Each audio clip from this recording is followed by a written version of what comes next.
Welcome to Estes Park, a lovely mountain town at the base of Rocky Mountain National Park. There is so much to see and do here. Let's check out some of our favorite spots.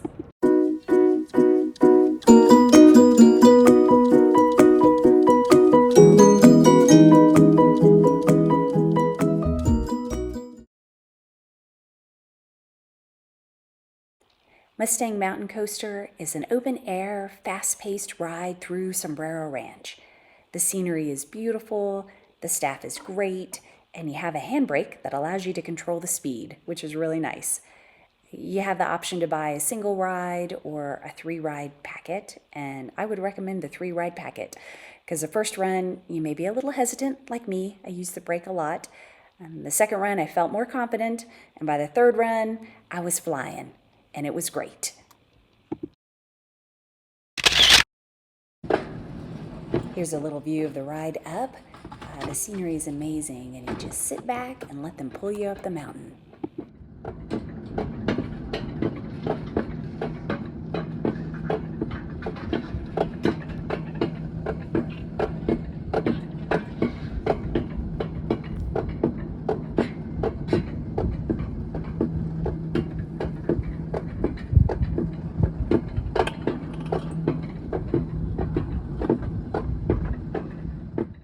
Here's a clip of my son coming down the hill. It was a lot of fun. Check it out.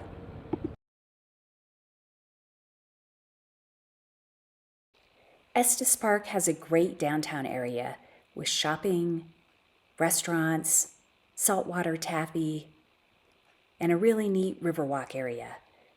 One thing I really love about downtown Estes Park is the Pika scavenger hunt. You can pick up a map at the Estes Park Visitor Center or find one online at visitestespark.com. And using the map and clues, you can hunt around the area for the super cute pikas. They're little bronze sculptures that are hidden in plain sight. It is a fun and free activity for all ages.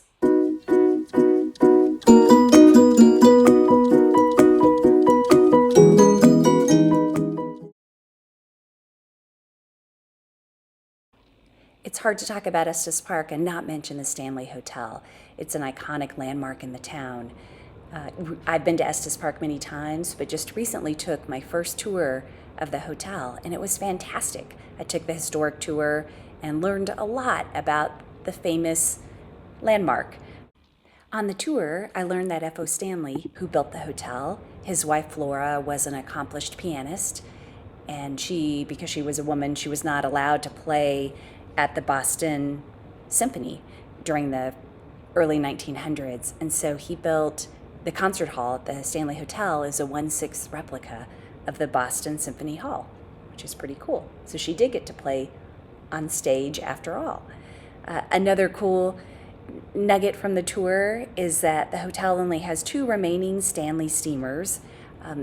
Many of the other ones were sold off to pay debts during the time that the hotel was struggling financially.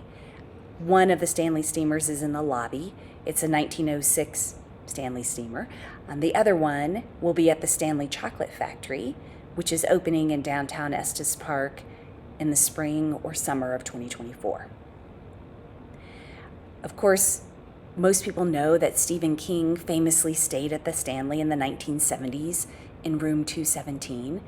And during the tour, you get to see that door for room 217. But what I found especially interesting is that is the most requested room, and it's booked out solid for 3 years and for 7 Halloweens. And it costs a little over $800 to reserve the room for a night. And so everyone wants to stay in Stephen King's, supposedly haunted room. I thought the tour was very interesting. You get to go to places that you can't see just wandering the hotel by yourself or as a hotel guest. I recommend adding the historic tour of the Stanley Hotel to your Estes Park trip. It's worth it in my opinion.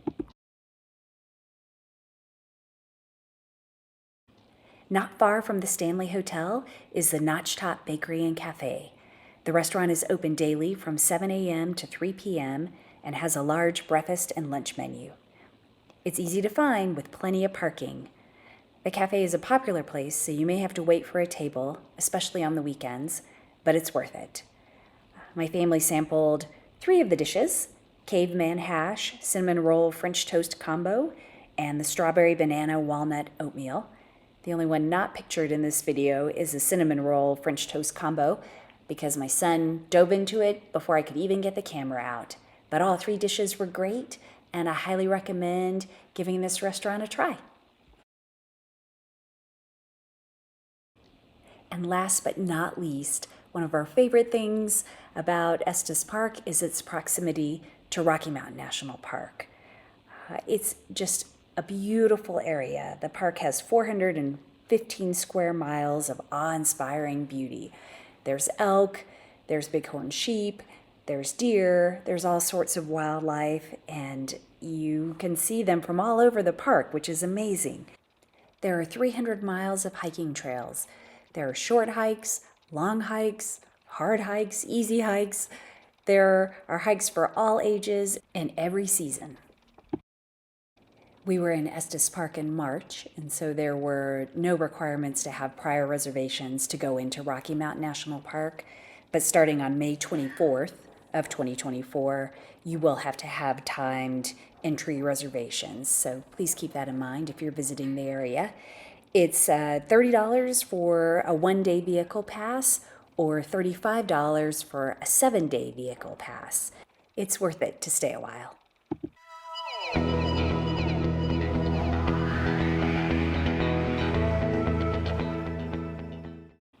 Estes Park is a great destination, and if you're looking for affordable, family-friendly, and pet-friendly lodging, then check out YMCA of the Rockies.